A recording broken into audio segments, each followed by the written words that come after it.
এরপর বাকি চালটাও আমি এর উপরে দিয়ে দেব।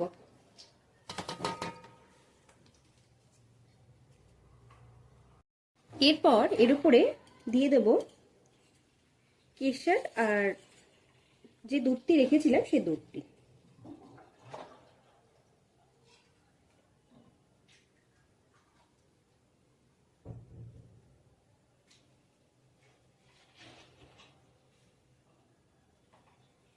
আর দিয়ে দেব